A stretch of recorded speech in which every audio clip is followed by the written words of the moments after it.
Amanda e Brenda estão no último ano do ensino médio. A matemática, disciplina ainda temida pela maioria dos alunos, nunca foi motivo de preocupação. No entanto, no segundo ano, foi proposto à turma delas um modo diferente de encarar os números, o raciocínio lógico. A ideia fez com que desenvolvessem outras formas de resolver as questões das provas. Quando nós nos deparamos com um exercício que tem uma equação enorme, por exemplo, aquilo acaba, em um primeiro momento, te trancando.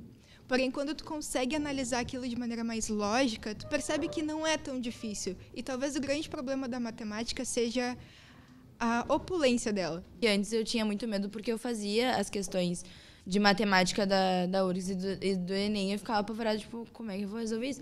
Porque também a gente se prende muito em calculadora. Às vezes tu tá na aula, assim, tá fazendo exercício, tu pega o celular e dá uma olhada. Mas no meio da prova tu não tem nada, tu tem só tua caneta e deu, e tu não pode nem olhar pro lado, que às vezes, né, tu fica apavorado, tu só foca na prova e fica, meu Deus, como é que eu vou resolver? Ao mesmo tempo em que vivenciam outros processos para aprender o conteúdo, elas se preocupam com o vestibular, que, em geral, exige outras habilidades. Por isso, a escola incentiva os alunos a participar de competições. As meninas disputaram a Olimpíada Brasileira de Matemática. Este ano, a OPMEP também inclui instituições privadas.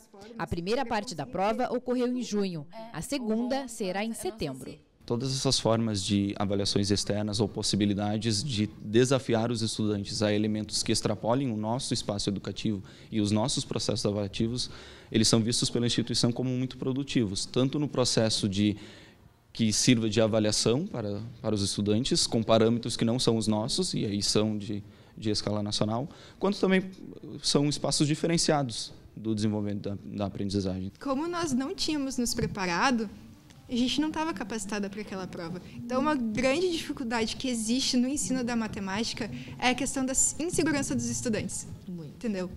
Porque a matemática, assim como as ciências exatas, elas vêm de um tabu que tudo é muito complexo.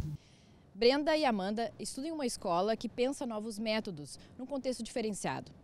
Mas, quando se trata do desempenho em matemática, a diferença entre a escola pública e a privada não é tão grande assim.